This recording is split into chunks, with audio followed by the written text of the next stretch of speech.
Maayos at magaan ang daloy para sa mga senior citizen na botante ngayong botohan ng barangay at sangguniang kabataan election 2023 kasama ang pasong tamo Quezon City sa mga napiling barangay para sa pilot testing ng vote counting machine para sa BSKE. Ayon sa ilang senior citizen, tiwala sila na may bibilang ng tama ang kanilang boto gamit ang naturang machine. Sabi ng isang senior citizen, malaki raw ang kanyang tiwala sa paggamit ng vote counting machine na kasi siguro raw siya na tama ang pagbibilang ng boto. Hindi rin daw siya nahirapan sa sistema ng pagboto ngayon sa mga polling precinct. Buti naman po, madali lang, hindi naman mahirap. Pagdadaanan ka pang kung saan-saan. Ngayon po, madali lang. Siguro po, kasi matagal na rin po ako nagboboto, automatic machine din ang ginagamit.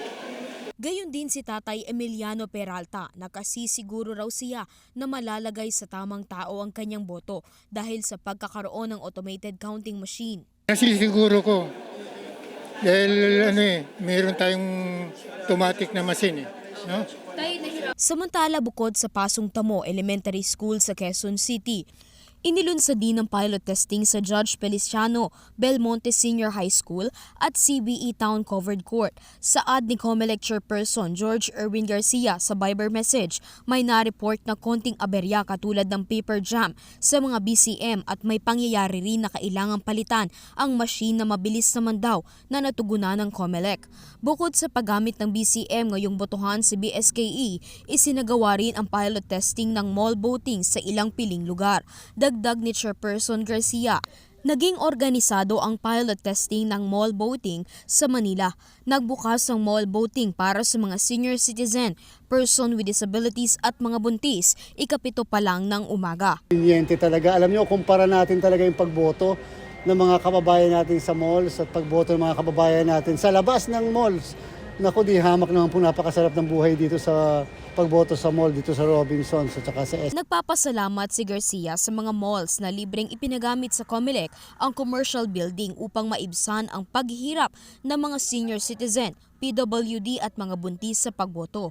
Umaasa raw sila na mas marami pang mall ang papayag na maging kaisa ng COMELEC sa kanilang planong pagpapalawig ng mall voting. Tulong na rin daw ito sa mga guro dahil hindi nasisira ang mga gamit sa paaralan. Outro. atin yung mga mall owners and operators, lalo ng Robinsons, lalo ng SM, at yung pang ibang mall sa buong bansa, baka pwede namang makapagpaboto na tayo sa lahat ng mall, lahat ng malls nila. Sapagkat talagang sobra po ang ating pasasalamat sa kanila, sa mall owners and operators. Ito po yung libre nilang pinagkakaloob. Hindi lang po pasilidad, kung hindi yung mga tauhan nila na tumutulong sa atin, kahit nga po kuryente at saka tubig na ginagamit dito. Napakalaking tulong po ito sapagkat rather than us spending something doon sa mga ginagawa natin sa mga eskwelahan, hindi pa nasisira yung mga schools. At the same time, yung po mga electoral board members natin, mga guro, napakaayos po ng kanilang sitwasyon. Para sa URTV BSKE 2023 Special Coverage, ako si Criza Lopez. Sumasaludo sa bawat Pilipino.